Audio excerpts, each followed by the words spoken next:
Lucky I can just keep wearing different hats. A There we go. chapeau dame. Nice.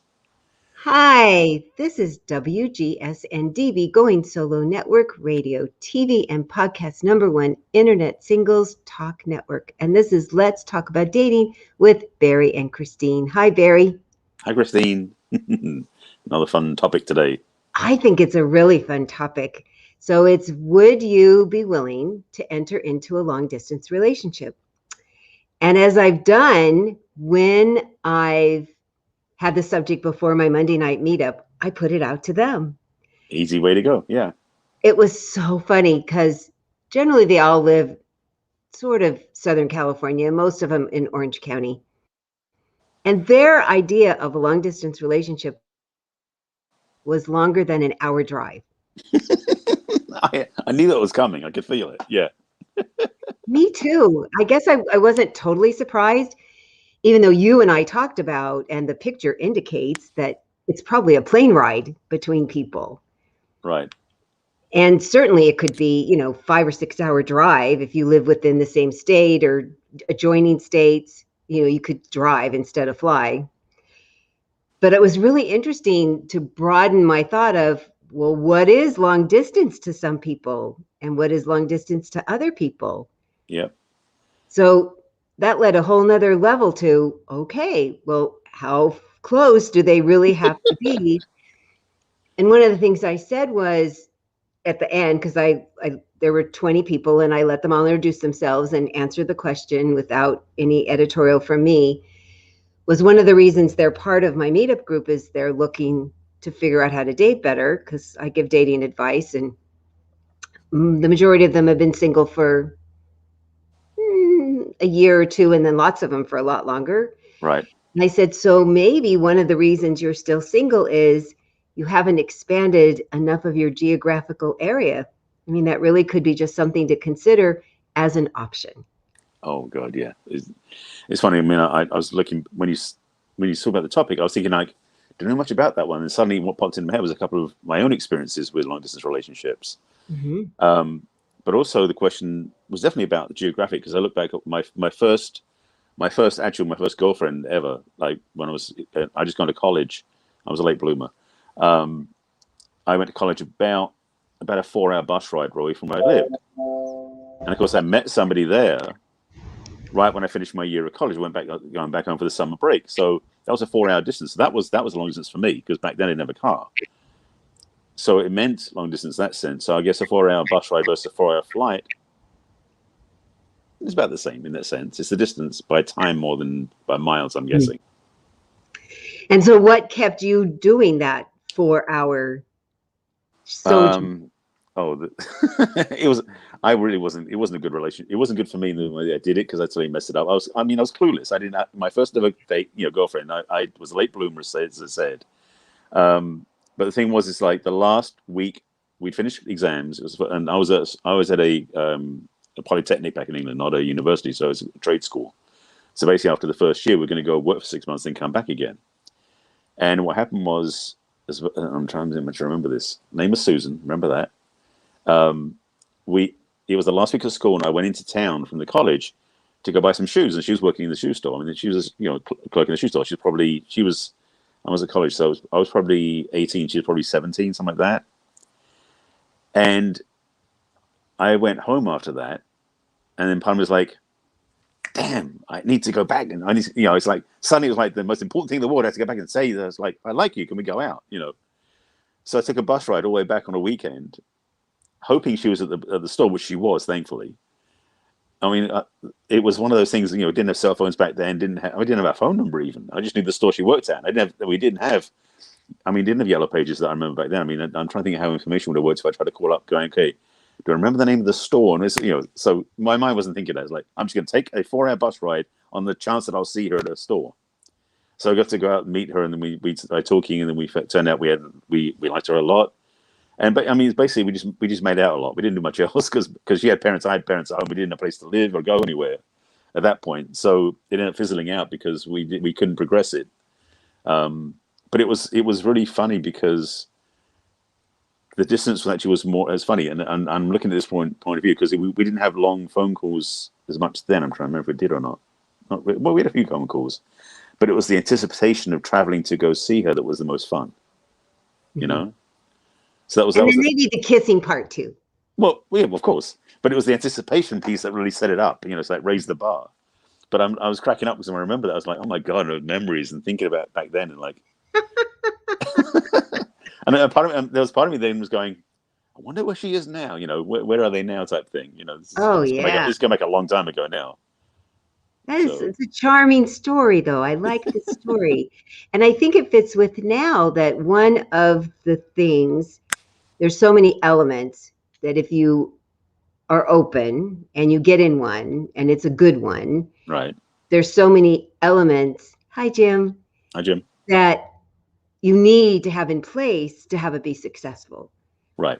Because one of the points you made when we were chatting about this topic beforehand was most people are looking for a permanent, long-term, committed, monogamous relationship.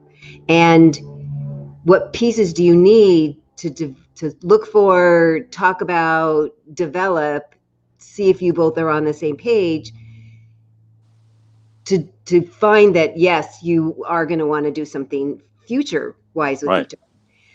So first, I think one of the things that stops people, and it was interesting because it was so I said, why? Why would you not want to drive an hour?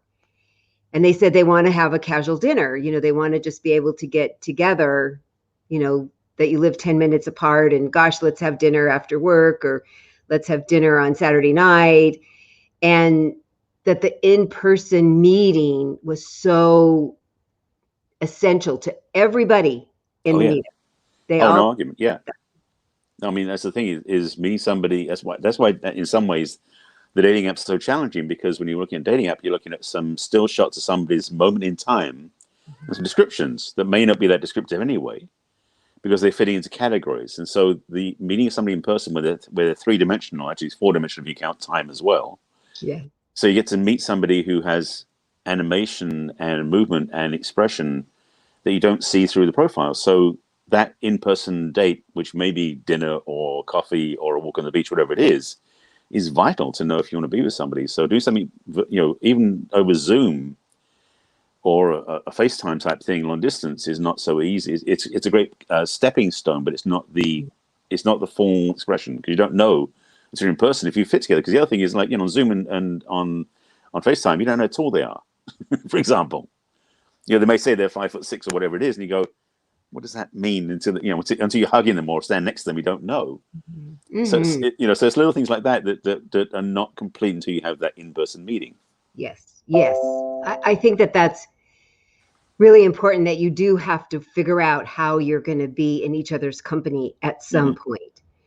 And one of the things I've had people do when they've met, especially during COVID, when people couldn't meet in person, even people that were local, they couldn't meet in person, right, was to stand up. This is who I am. This is what I look like, you know, because that is one of the big complaints about the dating apps, is that, you know, sometimes when you do meet somebody in person, they didn't look like their picture at all. Right. So one of the benefits about Zoom and Skype and FaceTime and WhatsApp and all the ways that you can see somebody in real time is to say, oh yeah, they look like their picture. And that's really helpful. And if they've said they're a certain body style and they stand up, then you're like, okay, now I verified that you are whatever it is you said, or you're different than you said. Which is why I said about the dating apps, about having that thing where people would actually put a full-length picture in their dating profile, because most people just have from the neck up, and so you can't tell what their body type is, how narrow, wide, tall, short, any of that stuff. Yes. So same thing with that. It's having video where you're talking, you meet somebody to get to know somebody too, so it's vital for that. And the other thing go ahead. Well, I'll say you go your other thing, I'll do my other thing. Okay. Is when you're texting or instant messaging, you miss the inflections, the innuendos, and this way you hear the tone of their voice, you watch their facial expressions, you see their body language, which is something that's so vital that, yes, you get when you get to meet in person, but if you can't meet in person, or at least there's nobody way that you can initially for COVID reasons, or you're so far apart, at least you get to experience some of the energy. Yeah. Because I found that you can feel the energy. It's not the same as in person, for sure. No. It's better. It's even more than the phone, though. When you That's get the to thing. see how somebody It's raising the level of communication, because texting is the minimum, basically. Then voice and then video. So it's like having the raising the bar where you can. It's funny because the other thing I was going to say, the other point I was going to talk about was, because I said in my own story, I'd already met her in person, and then I started commuting to meet her again. Yeah. So long as relationships, sometimes, as you said with your group, your meetup group, is they hadn't said if they met somebody outside their current geographic zone. But what if you met somebody in your zone who didn't live there and happened to live somewhere further away? So there's two different perspectives on the long distance piece. Yeah. And that can absolutely happen. Mm-hmm. And then what do? Do you say, oh my gosh, I would never? Or, wow, they're so interesting. I want to keep a communication line open to see if there's more, to see if there's deeper levels available, if there's more compatibility. Yeah. So with the people I know through coaching and just through my friends on Facebook that have successfully entered into monogamous committed, whether or not they got married, did all of these steps. They, as soon as they could, they met in person. One or the other bought a plane ticket, or they met somewhere in the middle. And finding out, do you feel comfortable? Do you feel attracted? Do you feel intrigued? Do you want to see more of them when you see them in person? I think that that's really essential. So this is really helpful, talking video. And I think it can really tell you a lot about the other person and how you feel about them. And then, figuring out how to meet in person is really important. Oh, absolutely. I mean, again, that recognition, and that's, again, because of meeting somebody first in person, then going long distance is easier because you've met them in person already. Yep. But if you meet somebody long distance, how much can you build up to knowing it's okay before you meet in person? Yeah. That can be very clear. But it's the challenge with that is like, because the thing is, I say I've been playing on Clubhouse a lot recently, and I meet people in Clubhouse, and you've got no idea where they live unless they put it in their profile. Right. Then you got to follow through and look at their Instagram profile and everything else. And it's funny because you look at the picture, that one picture is a postage stamp where you can blow it up pretty big. But it's so limiting. I mean, it's been really interesting because I've been playing the new playground. But looking at the pictures of people, that then you look at their Instagram profile and you start seeing that's nothing like what you think they are on Clubhouse. The voice sounds great, but the person's physique or the person's presentation or the way they look is like they took the picture a certain way, so they look a certain perspective. We see their Instagram, it shows like all the other parts of their positioning and presentation. It's like, not the same person I thought it was. Does it? I know, because that's the other thing. If you don't get to see a person in real time, whether it's Zooming, video, virtual, or in person, we make up lots of things in our heads. Indeed, we do. Indeed, it's just human nature. Yeah. And often, more times than not, I think it's going to not be accurate. I would say definitely a high percentage, for sure. Which is so disappointing for both people. Yeah. Because if you're building this relationship, because it's not really. Thank you, Jim. It's nice to have somebody that was too, huh? We always like having somebody that makes us feel normal. Right, exactly. So that just made me lose my train of thought. What was I saying? You were saying, I think I lost it as well. No, hang on. What were you saying? I don't know. It fell out of my ear. I think we've been going around the same point, though, about seeing people in person and being able to get full appearance versus just small shoebox, the postage stamp view. Yeah. And how disappointing it is if you make up something that isn't the truth at all. Right, right. And so you need to find out, you need to get to the actual truth right away. So that you're not making up stuff in your head, you're not accidentally or on purpose giving information that's causing the other person think that you're different than you are. Right. That is one of those things that, it's almost like this piece of etiquette about presenting yourself as most presentable is the wrong word, but being available to be seen as you really are, than putting on some presentation. I mean, no, I was going to go back. That one go there. So that's a bad idea using that term. But basically, people put on so much makeup, they look so good in the picture, but when you see them in real life, they don't look anything like that. That one's one Yes. of those things, you know. Yes. Yes. And it's funny. And it's funny because I'm also looking at pictures that we put on profiles. Most of my pictures on my profile are pretty casual. I can dress up nice, but I don't have any pictures like that because I haven't dressed up for a long time because I've needed to. So it's all again about what is it that you want to present and who are you when you're in the dating apps and when you meet in real life. So I think that the long distance, to get back to the topic at hand about would you enter a long distance relationship, since that's the theme, is that it really comes back to how much energy you're willing to commit to finding out if that person is someone you want to be with. Yes. The real deal about long distance is that you won't see them as often, perhaps, as you would if they were local. Right. And are you okay with that?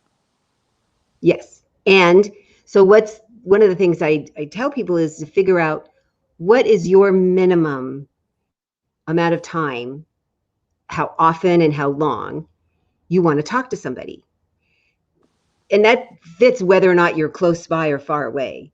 But and especially if you're far away, because you're in the getting to know each other phase. You want to keep getting to know each other. You want to keep talking and finding out not only how is your day, which is how it always is good, because you like, how do people spend their days? Do they spend their days doing nothing? Do they spend their days doing thousands of things? Is there somewhere in between? And what sorts of things are interesting to them? And what sorts of things pop up? And how do they handle things that just pop up? I mean, that's what happens if you get to talk really regularly.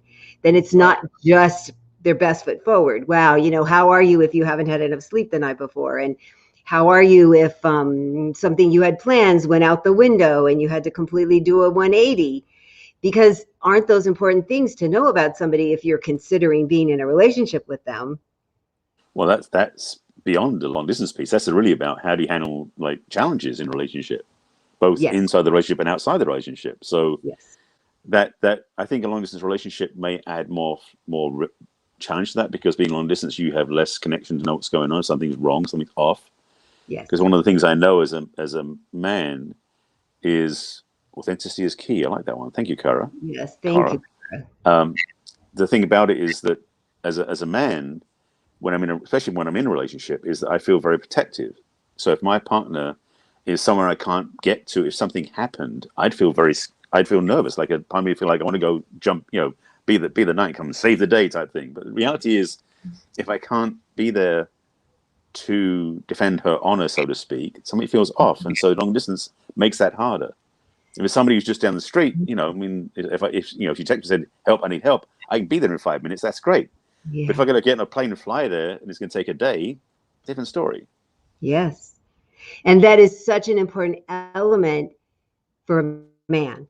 It's really essential, because your natural instinct is to protect, and provide. Mm-hmm. And the more you start caring about the person, the more you're going to start caring about the protect and provide. Right. And so it is hard if it's a plane ride away. You can't, unless you have a private plane, you cannot just go hop on a plane typically in 5 minutes.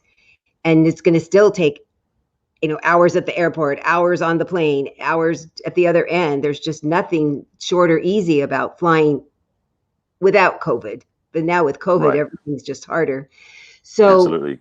How do you adjust that? How do you make that okay enough that whatever else you're available to do, to provide advice, to provide comfort over the phone, to, oh my gosh, I wish I could be there.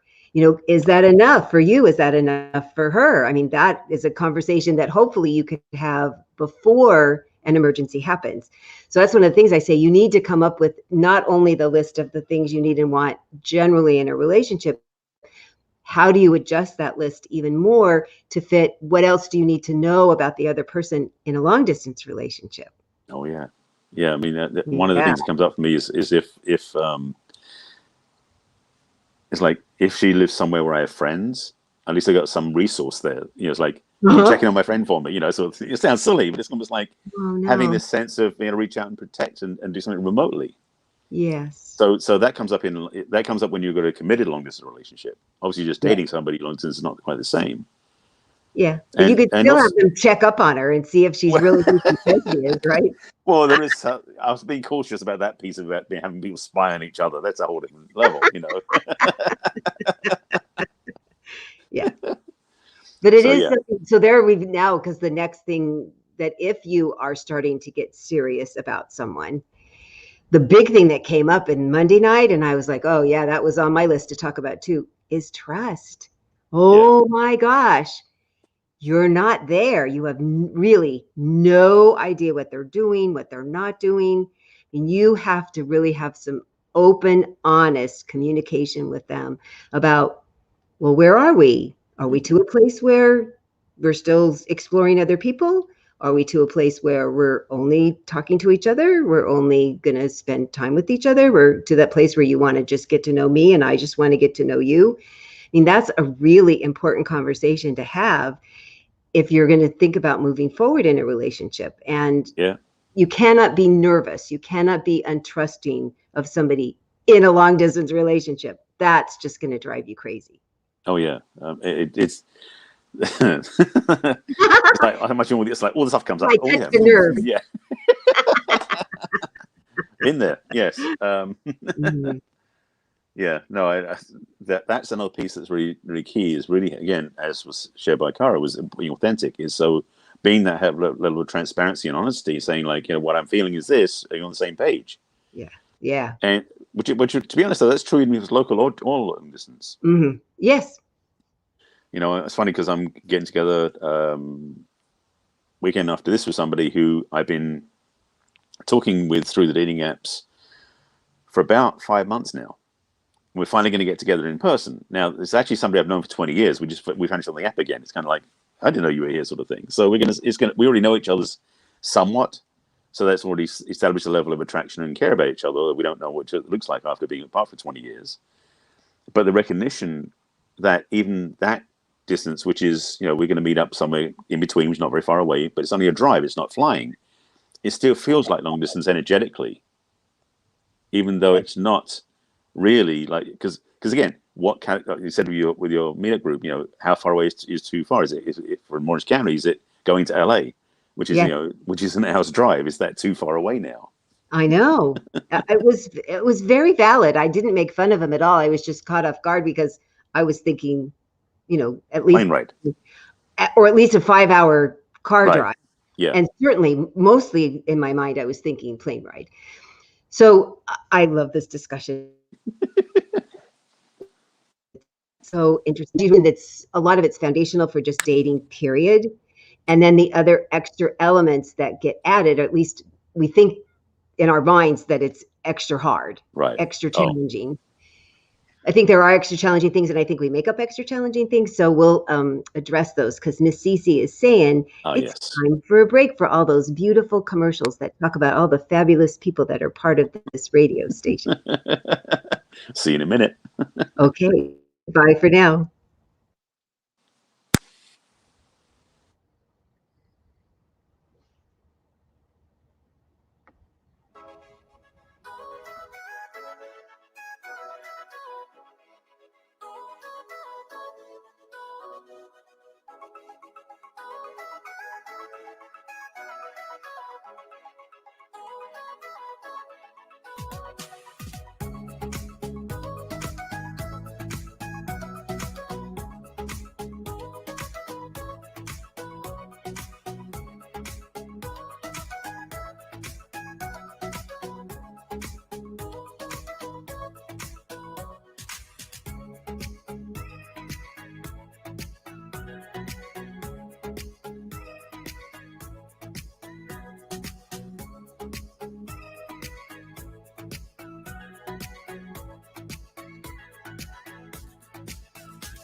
And we're back. And we're back. So we're talking about, would you ever consider getting into a long distance relationship? Whether it's a long car drive or you're buying a plane ticket and getting on a plane. So we addressed setting some ground rules of where your comfort zone is, of how often you need to talk and how long you need to talk. And it's funny because generally women want to talk pretty regularly. They like a strolling buffet. We like a little now, we like a little later. We like morning texts, we like good evening texts. We like, if we're to a place where you're saying and hi sweetie, or have a good day. Most women like that. Some women, it's interesting though. They're like, oh my God, stop texting. I don't need that much. But so it's good to find out, how much do you like? Yes. Are you laughing because you've experienced both things, I think. I was going to say men have the spectrum as well. Yes. Who want to stay in touch all the time, and this sometimes ties into the trust piece we talked about earlier too, which is recognizing that they want to make sure everything's okay. There's just make sure they still have their position on the spectrum with the other person. They're rating high. It's almost a level. Maybe just me. I don't know about checking in, just make sure I haven't slipped down the level of preferences at some point. Because again, since we don't know what the other person is doing, so that's one reason we're having that conversation at the right position in the time. Which is another question as well. Is when is the right time to say, are we exclusive?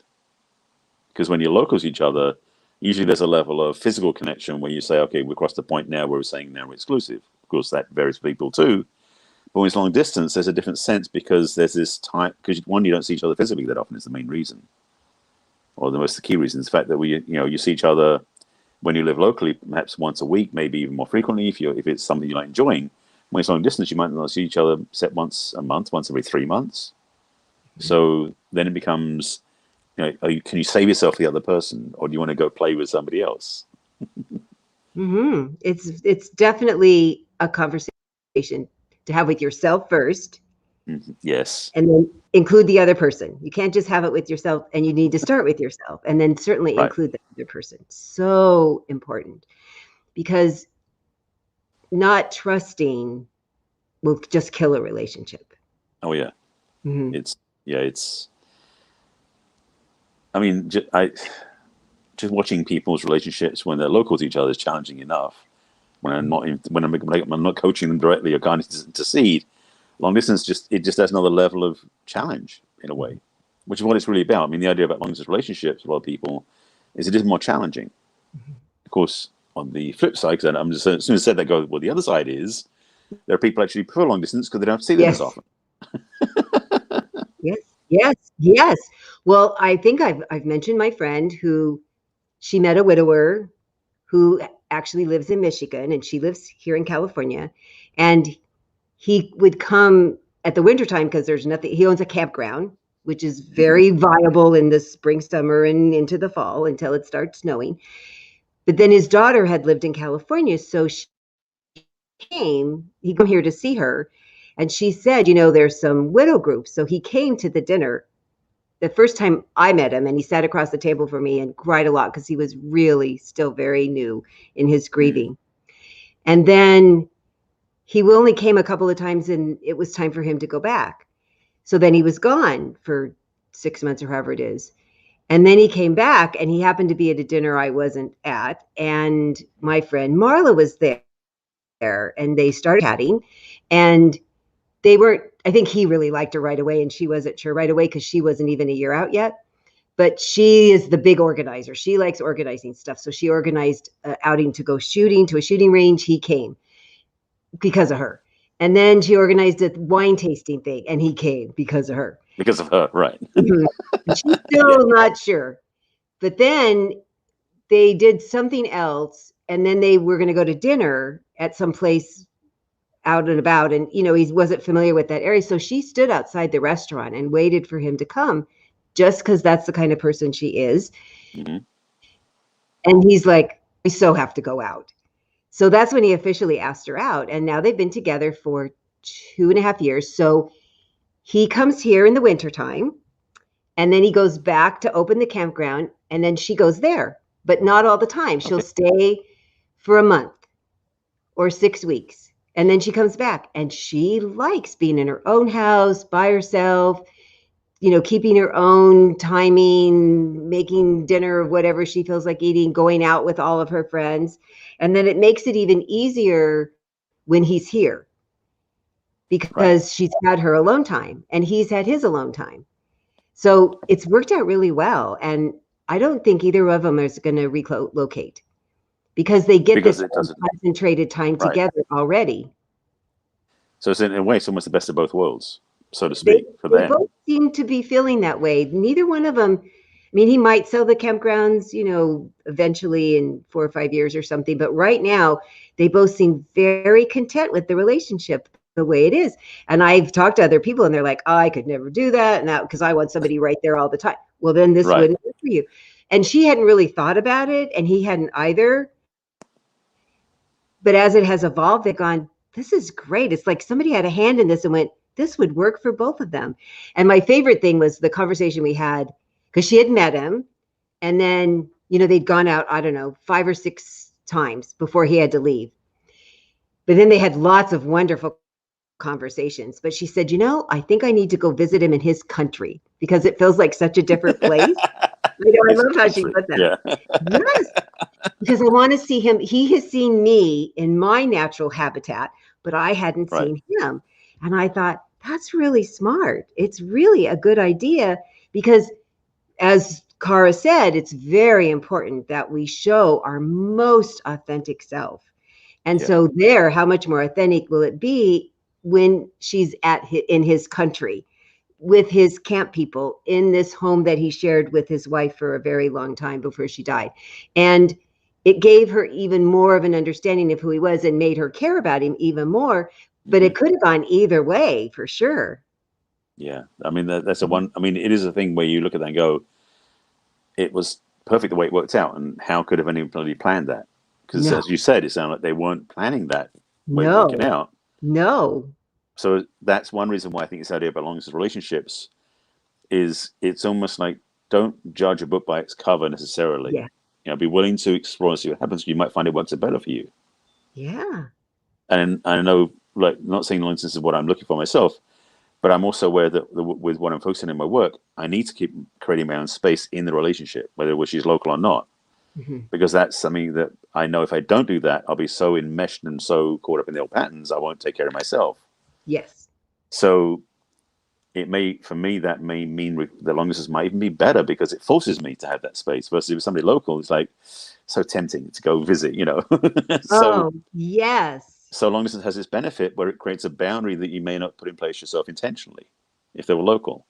It's very difficult local for sure.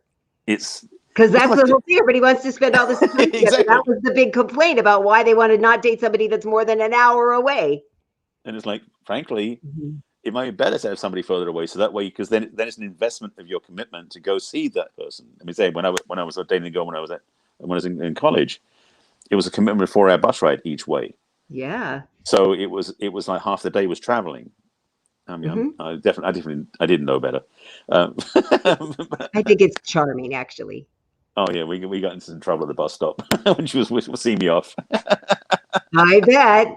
All that passion when you're teenagers. Oh yeah, yes. The Or tweeners. hormones are running through definitely. But Mhm. but the thing Good was, working order. but it's also understanding is the fact that it was worth having that sort of, okay, I'm now committed to go see, because the other part on the side of this too is by having that distance makes the desire, or I should say, makes the commitment to be there more valid not valid, more valuable, because you've taken all that time to get there. That distance to traverse to be with that person is almost not so much demonstrating your commitment, but it makes it more important to you in a Mm-hmm. sense. Whereas when the convenient and local is that as important. So you got to actually, it's like, how do you put the value into that? I'm not saying it isn't either way, but sometimes that long distance piece is like an automatic creation of value to you. I was thinking the same word, value. That it makes you, the person that the effort is being made for them, feel more valuable, and you value the other person because you're making the effort. Right. Because we all like feeling like somebody's making an effort for us. I think that that's Mm-hmm. really, really important. And of So the course, for the other, man, because for the man, it's like yes, look what I did. I committed to come all the way to see you. You know, it's like that. We climbed the mountain to come to see you, sort of thing. See the princess on the hill. Yes. So we feel much more like manly because we did it. Yes. Oh, yes. You have to make an extra effort, and you like that.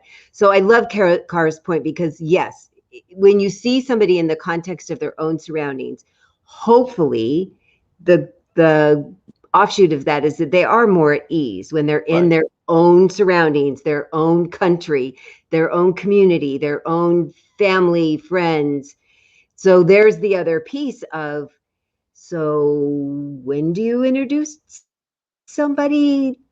It's a dating question, period. And certainly a long distance, if you're going to go there, is it that the two of you are just going to spend time together, which is fine because you want to see what it's like together without all the outside influences? And then how many times do you do that before you start including family and friends in the conversation and in the in-person meeting? Yeah, that's another piece of the puzzle, so to speak. Definitely. And I know that the conversation, we talked about going home for Thanksgiving time, going to see the family then. It's like to be in somebody else's space. And that's the thing, is it can be challenging when you're in a long distance relationship and you go into their environment, their home base, where they're at ease and all their friends and family are around. If they live there. I mean, for me, where I live is not where my family is, but being in a place where you're going to see all the people they know and you're the stranger to them. How does that feel? That can be challenging. Mm-hmm. And what kind of preparation do you need?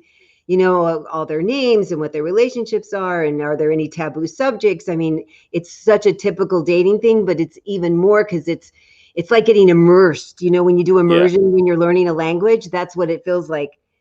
It's what, oh my gosh, yes. It's almost like you want to get cliff notes or something ahead of time. Like, just let me know which person's on what to say. I know. So much. And then the other really big question that comes up is, you might want to not even consider getting into something long distance if you personally are thinking, I can't move, or you're talking to the other person and they can't move, unless you have the situation that my friend has, where right now being bicoastal is working really smoothly for them. But it certainly was the talk when I brought up, well, it might be good to expand your geographical boundaries to my Monday night people. They were all about, I can't move, I can't move, I can't move, I can't move. So that's another thing to really think about. If you're the kind that thinks you want to be with somebody 24/7 or more, you would rather not have weeks apart, which is what my friend and her lovely man do. They do weeks apart. But they talk every single day and text all day, and right. It's not the same as being there, and it's just fine with both of them. But oh my God, all 20 people said NO. NO. I want to see their face every day. I want to be with them every day. So to think about, could you relocate? Would you be willing to have that conversation right away with somebody else? Could they relocate? Or are they fine with seeing each other every month? That's really a very important conversation. So to put my second story on the table. Yes. When I first came out to the States, there was a girl who had the massive hots-for, who lived in England where worked in the company I worked for back then. And when I came out to America, I used that as my carrot to dangle to tempt her to come with me. And what I didn't realize is that was the only reason she came out. It wasn't me. It was because I was in LA. She came out because she wants to be an actress. I didn't know this at the time. Darn. So she used me. I mean, we had one night of passion the whole time, because the rest of the time she was so busy doing her own thing. So we didn't actually spend much time together. But that long distance piece was, I mean, she didn't come out with me, but she came out after me, sort of thing. So I was looking forward to bringing her out for something that happened between us. And it didn't really happen. And then she wanted us to do what she wanted to do out here because she got into the business, did her own thing, and we never saw each other again. So I was her doorway to LA. So the long distance piece, I've had two very interesting misfires, I'll say is the word to use, maybe, challenges. Yeah. So again, it's like that thing about relocation. I've been in LA a long time, and I'm looking at the possibility of moving. I'm not sure yet. I've been thinking about Oregon because, frankly, with the climate change, I think it'd be a bit nice to be up there. That's not too far away versus coming from Europe. But at the same time, there's this piece of not being, I'm not that tight a location as I used to be. Yeah. Having lived in 3 countries, I haven't been the place where I actually where I'm from. That's another, and to be honest, there's another piece of the puzzle for me. Not so much a long distance relationship, Yes. but has the person I've dated traveled before? Yes. Because I have, and if it was someone who hasn't lived more than 5 months from where they got born and raised, we may have some differences of perspective. Does she have a passport? Because I do. It's like those sort of things are important for me. So the long distance piece can also imply, or I have a question mark about, has that person got a worldview bigger than just where they were raised? Mm-hmm. Because that's one thing I definitely grew into, is having lived in other countries. My worldview is very different from what it was for the people I grew up with. Mm-hmm. So in a long distance relationship, that's a piece of the puzzle too. Is if you are going to see some long distance, is that going to take you out of your comfort zone, and will it change your worldview? Yes. So that piece of the puzzle. Yes, and you've been so clear about, you can't imagine dating anybody that's lives in the same spot that they grew up and hasn't traveled and doesn't have a bunch of stamps in their passport. Right. And that you are willing, you already are thinking about relocating on your own, just for your own lifestyle and your own mental and emotional, physical well-being. LA is wearing you down. And it's one of the things that I've really thought about too, that, as much as I have lots of friends and activities I love here, all my family is a plane ride away. I don't have anybody here that's a family member. And I'm not sure I want to live in any of the states they live in. They're all really clear about whether it would be hard on me. But I still have to get on a plane anyway, so I could get on a plane from someplace else. So that's one of the things that makes me a little more flexible about that than most people. And my job is super flexible. I mean, I have coached on vacation from other states and a couple of different countries I have coached. So that is not an issue at all. Oh yeah, no, not at all. But I would say the one thing is that it needs to be somewhere where there are horses. Knowing you. Yeah. That would really be a big miss for me if I didn't have a place that had horses. But there aren't too many places that don't seem to have them. In this country, it's true. The people who are like, their children depend on them to babysit their grandchildren. Right. Or they, their house is upside down and they couldn't sell it. I mean, I've heard so many interesting reasons about why people just can't or won't relocate. Yeah. But boy, if you live in a really cool place, maybe somebody would be interested in moving there. I mean, my friend's boyfriend was already coming to California, so he likes coming here. I mean, who wouldn't? Really, we do have a pretty terrific state for a lot of things that are good, even though we have some crappy things too. Most states, I think, are like that to a degree. Don't you think? And most countries, I would say, as well. Nobody's perfect. I mean, it's always if there's more positive things than negative things. That's in everything. And certainly when you think about a long distance relationship, are you getting enough? Is it enough? Are you satisfied? Are you still learning? Are you still growing in it? Is there still a reason to be there? And have you had a future conversation, if that's what one or both of you want? And when to have that? Yeah, it's but first you have to say, am I open? Could I possibly be open? Would I maybe in my wildest dreams be open? Right. Because if it's a hard no, then don't do it. And if you're in a job that is geographically located, which thankfully neither you and I have an issue with, then it's like, does that work for you to be a different time zone? Because if it is cross country, for example, it's a 3-hour difference or 4-hour difference, depending where you're going to. And so having that difference, it's almost like, for me, I've had this sense like I've had clients all over the world. I mean, Hong Kong, India, Jamaica, in all over the continental United States too. So to be somewhere else, the only thing I'd be concerned about if I was going to move in the location is which countries wouldn't be available to me time-wise, where it'd be like middle of the night for me, where it's daytime for them, sort of thing. But most countries you can still do, even Hong Kong, which was basically about a 12-hour difference. I'd be doing calls with my client and it'd be like 7 a.m. in the morning her time, 7 p.m. my time, but we still made it work. Yeah, me too. I've coached lots of different countries and we just figure out the timing. I told you I talk for the Nigerian Rotary Club at 2:00 in the morning for me. It was so that's But that's the thing is, if you're going to move to where your person, if the longest relationship is like, okay, now you're going to move together, Yeah. you got to take into consideration what your career, venture, job is requiring. If you're still working, if you're retired, different story. But if you're in a place where you have this, both have active careers or vocations or commitments, does that work when you move? Yeah. So there's a lot of pieces of the puzzle. And I've known people that have both moved. They moved to a whole different state, a whole different house, so that it was more of a fresh start. Yeah. The other thing that you brought up, I know CC saying we need to end soon. I wanted to bring up, even when, we always have more to talk about. When I mentioned about making sure that you're talking at the amount that both people want, there's a time difference. There's always a time difference. Somebody is going to stay up later than maybe they normally do. And when it's worth it, it's worth it. Mm-hmm. And if it's not worth it, then maybe that's not the right relationship for you. I mean, it's really interesting how you were on a bus ride for 4 hours because there was value in it for you. Exactly. Yes. In your very young, hot life. Back in the old days. I know. How we cut our teeth, right? In all of our previous relationships to be so smart about them now. When hormones lead. For sure. It was all there was.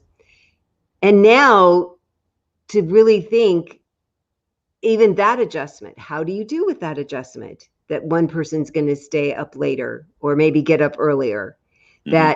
Is that okay enough? I mean, that's really one of the first hurdles I have found that I think is really important for people to talk about, because it's a pretty minor, but it can cause lots of challenges and problems and lots of lovely things too. So you have to talk about it. Yeah, definitely. And as we can tell, there's more to talk about already. We ran out of time on the show. Yeah. Always. We always have more to talk about than there is time. We could talk for like 3 hours probably. So if you are in a long distance relationship and you'd like to talk about it, or I never thought about it, but maybe I'd like to talk about it, or I've given up because they were so horrible and awful.